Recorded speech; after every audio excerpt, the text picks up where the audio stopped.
Sebut saja namaku Dadat. Peristiwa ini terjadi beberapa tahun yang lalu. Aku sendiri bekerja di salah satu perusahaan yang cukup menapi di daerah Bandung. Sedangkan aku mempunyai hobi yaitu off-road.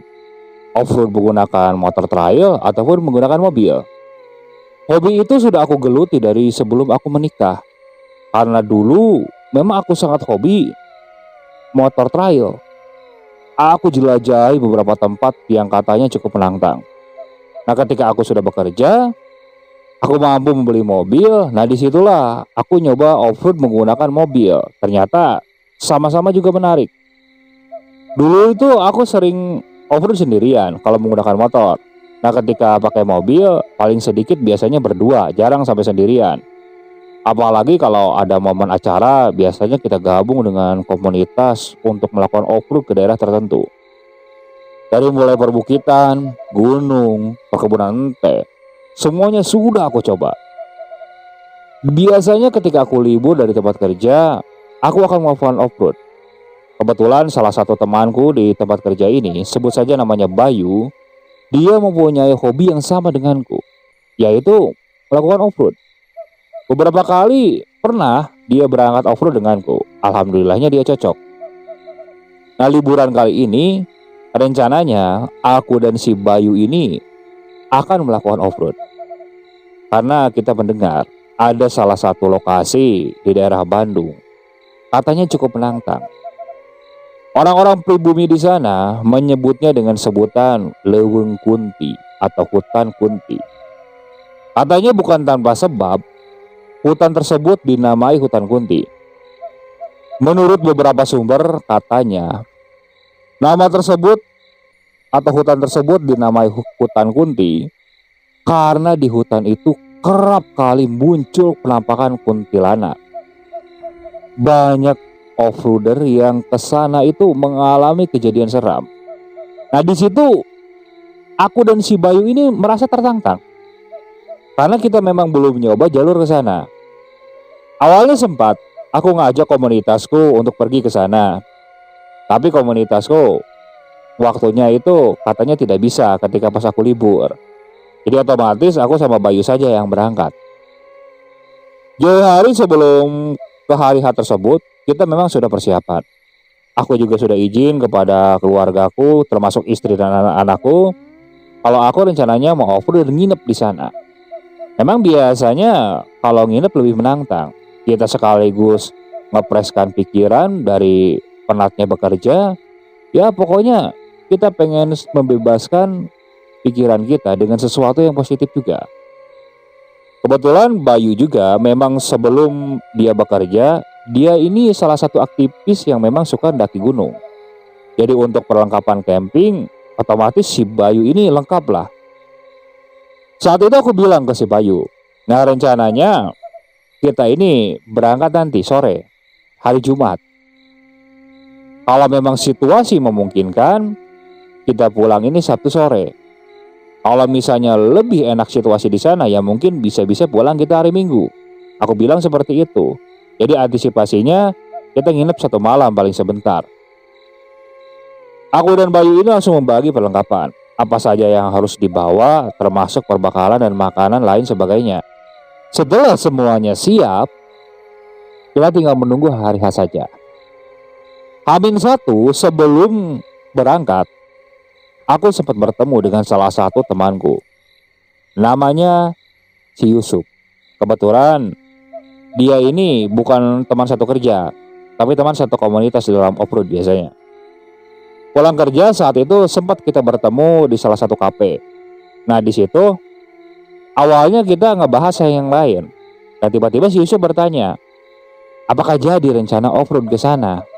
Nah, aku bilang kepada si Yusuf, jadi. Aku rencananya berangkat sama si Bayu. Nah, mendengar ucapanku seperti itu, si Yusuf bilang, kalau bisa, jangan nginep. Mending kamu berangkat Sabtu aja, pagi sampai sore. Jangan sengaja malam. Ucap si Yusuf seperti itu. Nah, aku balik bertanya kan, kenapa? Nah, si Yusuf bilang, dia menceritakan kalau salah satu temannya pernah melakukan trek malam di sana dan katanya temannya ini habis-habisan diganggu kuntilanak di sana. Mendengar ucapan si Yusuf seperti itu, aku nyengir. Kenapa? Ya bukannya aku tidak percaya dengan hal-hal seperti itu. Tapi selama ini ketika kita malam off-road bahkan sampai menginap di tempat yang katanya angker, alhamdulillah kita belum pernah mengalami sesuatu seperti itu. Bukannya aku ingin, tapi memang nyatanya belum pernah. Ucapku seperti itu. Mendengar ucapanku seperti itu, si Yusuf diam. Si Yusuf diam dan tak berapa lama dia mengalihkan topik pembicaraan.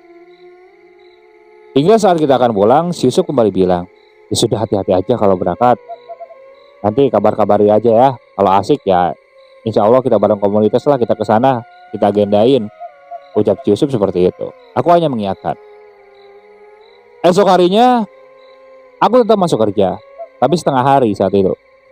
Jadi pada pukul 1, kita sudah pulang. Aku dan si Bayu ini janjian pada pukul setengah 3 udah siap. Saat itu si Bayu nyamper ke rumahku. Nah, yang akan digunakan adalah mobilku. Kita berangkat berdua. Tak berapa lama si Bayu datang. Perlengkapan untuk camp juga sudah dia bawa. Dari tenda, pokoknya playseat, sleeping bag, kompor, senter, semuanya kita bawa. Aku juga sudah cek kondisi mobil. Dalam kondisi baik-baik saja. Tidak ada masalah satupun. Singkat cerita, aku berangkat. Aku berangkat hingga sampai di lokasi. Sampai di lokasi, aku izin dulu sama petugas di sana. Nah, waktu itu kan sudah lewat dari asar. Awalnya petugas sempat melarang karena sudah terlalu sore, tidak baik juga. Tapi saat itu aku memaksa karena rencananya kan aku akan menginap. Ya sudah, petugas meloloskan kan. Tapi petugas itu bilang, tetap hati-hati saja di jalan. Aku mengiyakan. Di situ, aku dan si Bayu mulai masuk ke hutan tersebut. Nah, rute di hutan tersebut ternyata memang enak untuk digunakan off-road. Rutenya dari mulai jalan berlumpur, jalanan terjal, wah pokoknya tidak bisa digambarkan dengan kata-kata. Kita benar-benar puas off-road di sana. Hingga tak terasa, waktu pun sudah mulai mendekati ke malam. Untungnya mobil off-roadku ini dilengkapi dengan alat penerangan yang benar-benar memadai. Jadi kalaupun malam kita berada di tengah hutan, aku tidak takut karena lampunya benar-benar terang. Nah, setelah terdengar azan maghrib berkumandang, aku sempat bilang kepada si Bayu, mau gimana, mau lanjut atau nyari tempat untuk istirahat? Si Bayu mengajak kami untuk mencari sebuah tempat beristirahat. Kita mulai melajukan mobil hingga kita menemukan sebuah tempat yang dirasa cocok untuk kita beristirahat di sana. Kita keluar dari mobil, ya di situ kita mendirikan tenda. Ya sebenarnya sih tidak mendirikan tenda bisa saja kita tidur di dalam mobil, tapi kita ingin suasana yang baru. Jadi kita bikin tenda. Nah di situ kita mulai mencari kayu bakar yang berserakan di sana kan. Kita kumpulkan, kita buat api unggun kecil untuk menghangatkan tubuh sambil kita makan makanan yang kita bawa. Setelah itu kita ngobrol santai sambil ngopi.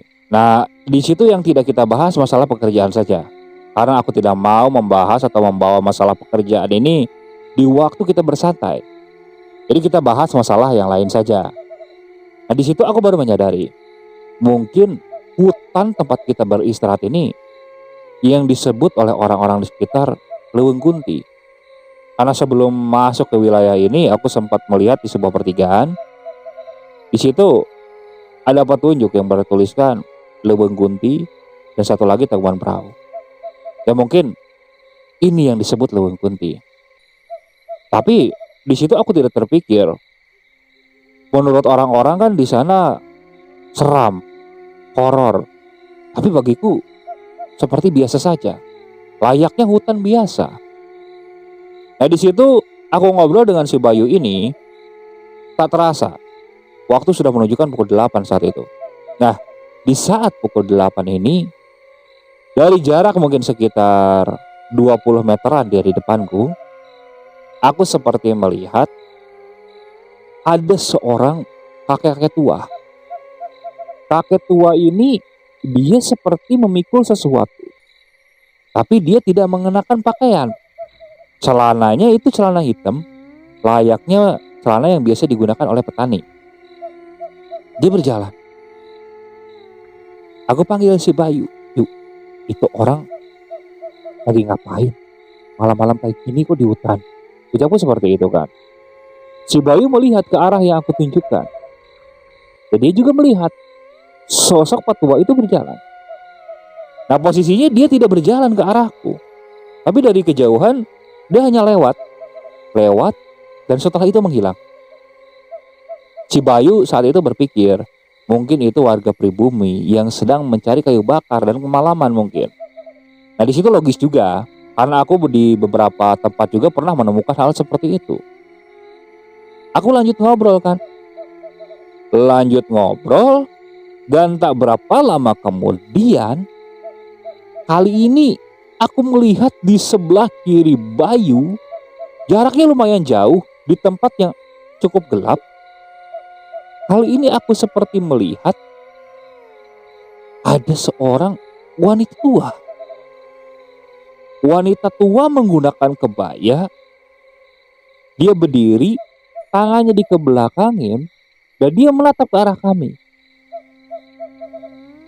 Aku yang menyadari kehadiran perempuan tua itu berusaha bersikap ramah. Aku lemparkan senyum, tapi dia tidak tersenyum sama sekali. Aku toel si Bayu, aku tunjukkan berisyarat di sana ada perempuan. Bayu nengok. Nah, ketika Bayu nengok, perempuan itu masih ada di sana dengan posisi yang sama, dengan ekspresi yang sama, menatap ke arah kami, tangannya dikebelakangin. Itu hanya diam. Sudahlah, aku anggap dia pribumi tadi kan. Mungkin barengan si bapak tadi. Ya sudah, nanti juga kalau ada apa-apa pasti nyamperin. Aku seperti itu kepada si Bayu. Kita lanjut kopi. Hingga tak berapa lama, mungkin belum sekitar 1 menitan, aku sempat arahkan kembali pandanganku ke arah perempuan tadi. Perempuan itu sudah tidak ada, hilang. Nah, di situ karena kondisi sudah mulai banyak nyamuk, aku masuk ke tenda. Begitu juga si Bayu. Posisi tenda yang dibawa oleh si Bayu itu ukurannya tidak terlalu besar, tapi cukuplah untuk kami berdua. Emang yang dibawa oleh si Bayu untuk ukuran berdua. Aku tiduran di situ. Nah, di saat aku tiduran, posisi saat itu pintu tenda tidak kami tutup sengaja. Jadi hanya ditutup dengan pintu keduanya yang biasanya untuk menahan nyamuk. Nah, jadi terlihat kan keluar. Nah, di sela-sela aku tidur ini, aku seperti mendengar suara yang sangat ramai. Benar-benar ramai. Awalnya aku biarkan. Karena aku pikir mungkin itu pendaki yang sedang lewat jalur ini. Karena aku tidak mendengar suara kendaraan. Nah, lama-kelamaan kok kayak tambah berisik gitu kan. Aku mulai buka mata. Posisi tidurku nyamping. Aku duduk. Karena posisi keluar ini langsung kelihatan. Api unggun sudah mati. Hanya tinggal asapnya saja. Aku lihat keluar. Di luar sepi. Tak ada siapapun. Hanya gelap. Benar-benar gelap. Aku diam kan. Suara itu mendadak hening. Tidak ada bunyi sama sekali ketika aku bangun dan melihat. Tapi aku merasa saat itu seakan banyak mata yang memperhatikanku. Aku hanya melihat sekeliling saat itu. Nah, di saat aku sedang melihat sekeliling ini, tiba-tiba aku merasa ada yang melempar sesuatu ke arah tenda. Sekali, diamkan. Karena aku pikir mungkin itu ranting pohon atau apa yang jatuh dari atas. Nah kedua, nah ketiga ini jatuh ke mobil. Itu kenceng. Antara jatuh dan dilempar itu beda. Suaranya terdengar jelas. Aku buka sliding tenda, aku nongol keluar. Di saat aku nongol keluar, selintas dari arah pohon di belakang mobil, aku melihat sosok perempuan, pakaiannya putih tapi gusam, seperti sudah dipenuhi oleh tanah. Itu seperti terbang ke arah pohon yang lain, dan setelah itu hilang. Hanya sekelebat saja. Aku masih perhatikan. Senter di dalam tenda kan. Aku masuk kembali ke dalam tenda. Aku sempat bangunkan si Bayu. Yuk, bangun. Ada sesuatu. Sambil bawa senter kan. Si Bayu, namanya baru tidur dan dibangunin, mungkin kan masih belum sadar semua. Dia masih belum buka mata. Tapi badannya sudah bergerak. Apa? Keluar. Ucapku seperti itu. Bayu langsung duduk. Tapi matanya masih merem kan. Aku mulai menyenter di wilayah tersebut. Aku arahkan senter. Nah ketika aku arahkan senter tepat ke arah belakang, ke sebelah kanan, dari kanan ke arah depan. Nah di situ aku melihat. Dari posisi samping tenda sebelah kanan ke arah depan, selintas aku melihat banyak orang di sana. Orang tersebut terlihat seperti sedang beraktivitas. Aku kaget, tapi saat itu refleks aku matikan senter. Entah kenapa saat itu tanganku refleks saja pas begitu melihat banyak orang, aku langsung matikan senter. Aku langsung jongkok, aku langsung tarik si Bayu. Posisi Bayu masih menjem, matanya merem, masih menjem. Yuk, di sana banyak orang. Gak tahu kenapa lagi ngapain. Orangnya banyak. Ucapku seperti itu. Mendengar ucapanku seperti itu, si Bayu langsung membuka mata. Dia bilang, kamu gak salah lihat kan? Aku menggeleng kan. Tadi aku senterin tapi aku langsung matiin. Dah, jangan banyak ngomong. Kita masuk aja ke mobil. Udah biarin aja dulu. Ucap si Bayu seperti itu. Kebetulan barang-barang rata-rata kita masih simpan di dalam mobil. Hanya sebagian yang ada di dalam tenda. Barang-barang yang ada di dalam tenda ini kita masukkan ke dalam tas. Pelan-pelan, tanpa menyalakan lampu senter. Kita keluar tenda dan masuk ke mobil. Tenda di posisi masih dibiarkan seperti itu. Nah, dalam posisi gelap, itu tidak terlihat ada banyak orang di sana. Si Bayu sepertinya memperhatikan sekitar. Dia mulai memperhatikan sekitar. Dan tiba-tiba si Bayu bilang kepadaku, nyalakan lampu tembak di atas. Udah nyalain aja. Ucap si Bayu seperti itu kan. Aku nyalakan. Nah begitu aku nyalakan, di depanku ini pemandangannya ini berubah. Jaraknya mungkin sekitar antara 30 meteran. Di depanku tampak di situ seperti banyak bangunan. Dan di depannya jarak dari mulai 15 meter itu banyak orang yang sedang beraktivitas di sana. Layaknya seperti di suatu pemukiman. Tapi yang anehnya di sana semua orangnya itu tidak ada yang menggunakan pakaian. Mereka hanya menggunakan celana. Nah, sedangkan ke atasnya ini dia tidak mau pakai baju. Rata-rata di sana terlihat seperti orang-orang yang sudah tua. Orang-orang itu berjalan dan ketika lampu dinyalakan, mereka itu seperti berhenti beraktivitas dan tahu-tahu menengok ke arah kami. Refleks karena kaget dan takut, aku langsung menyalakan mobil saat itu. Bayu langsung refleks bilang, pergi ayo pergi. Aku langsung mengundurkan mobil secepat mungkin ingin meninggalkan tempat itu. Entah kenapa saat itu sekujur tubuhku ini merinding yang luar biasa. Padahal ketika kita datang tadi ke sana, itu situasinya tidak seperti itu. Hanya hutan belantara saja dengan banyak pepohonan. Dengan susah payah, aku mulai menjalankan mobil tersebut. Tujuanku keluar dari hutan saat itu. karena aku rasa ada sesuatu yang tidak beres di sana. Belum jauh, aku melajukan mobil ini. Tiba-tiba, aku merasa di atas mobil ini seperti ada yang mencakar. Itu suaranya jelas. Cakaran di bagian atas. Aku diam kan saat itu, masih fokus buat bawa mobil.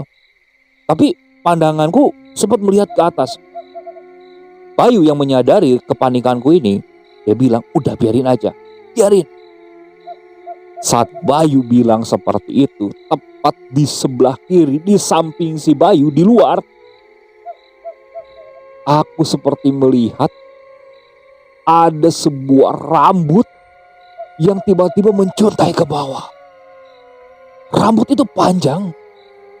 Entah kenapa saat itu aku langsung memperhatikan ke kiri kan. Aku tidak fokus ke depan. Hingga tiba-tiba mobil terbentur batu, agak sedikit naik. Untung cepat-cepat aku kuasai keadaan, jadi tidak berbalik. Aku langsung rem saat itu. Nah, tiba-tiba dari atas turun ke bawah, ke kaca di dekat si Bayu ini, terlihat sosok perempuan yang benar-benar menyeramkan. Perempuan itu wajahnya pucat, matanya ini merah. Yang lebih mengerikannya, di mulutnya ini itu banyak taringnya. Itu semanganga. Semanganga ini semacam keluar cairan dari mulutnya. Pokoknya benar-benar menakutkan saat itu. Panik kan.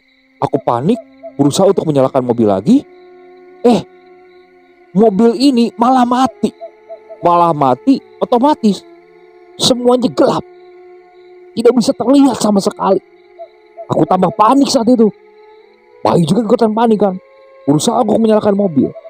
Dan di luar terdengar suara cekikikan tawa yang benar-benar menakutkan. Tapi suara tawa ini tidak. Jadi awalnya di sebelah, di dekat si Bayu, terus tiba-tiba ke atas. Seakan sosok ini terbang melayang. Karena situasi gelap kan, tidak bisa melihat apa-apa. Aku juga tidak berani menyalakan senter, karena khawatirnya yang tampak sosok yang benar-benar menyeramkan. Aku berusaha, entah berapa lama, mobil menyala. Mobil menyala, lampu pun menyala. Nah, di saat mobil menyala dan lampu menyala, di situ kita melihat kembali. Di kiri, di kanan, di sela-sela pepohonan itu terdapat banyak orang yang melihat kami. Itu menatap kami dengan tatapan mungkin heran. Kenapa mungkin kita ada di sana? Aku sempat melihat wajah-wajahnya, tapi kulihat wajahnya ini seperti dingin, seperti orang yang tidak tanpa ekspresi aja. Melihat ke arah kami seperti itu. Aku takut, benar-benar takut saat itu. Seumur-umur aku off-road, baru kali itu aku mengalami takut yang luar biasa. Cepat-cepat aku berusaha baca doa. Aku lajukan mobil. Saat itu. Suara cekikan tawa ini seperti mengikuti mobil. Tapi aku berusaha untuk menguasai keadaan saat itu. Bayu di sebelahku tampak memejamkan mata dan tangannya seperti berdoa. Aku juga di dalam hati ngikutin berdoa. Pandanganku tetap fokus untuk mengendarai mobil. Hingga akhirnya aku rasa saat itu kita sudah menemukan titik terang. Nah, di situ mungkin feelingku sudah tidak jauh lagi ke pos. Aku terus saja melajukan mobil. Nah, di situ suara kuntilanak itu sudah tidak terdengar, hilang. Dirasa agak sedikit aman. Nah, di situ aku coba hentikan mobil. Aku lihat spion ke belakang, aman kan? Di depan juga situasi sudah aman. Di situ aku coba tenangkan diri dulu. Tarik napas, aku coba minum. Di situ aku bilang ke si Bayu, itu tenda gimana? Si Bayu bilang udah gak apa-apa masalah tenda. Yang penting kita keluar saja malam ini. Kita keluar dulu. Dan si Bayu seperti itu. Di situ aku coba ingat-ingat. Kalau tidak salah dari sini sudah deket kan. Aku coba lajukan kembali mobil. Singkat cerita, setelah menempuh perjalanan yang cukup sulit, akhirnya kita sampai di satu tempat yang ada petugasnya. Nah, di situ kita benar-benar bisa bernapas lega. Kita turun, kurasakan badanku ini benar-benar lemas. Mungkin lemasnya bukan karena capek, tapi karena takut yang luar biasa.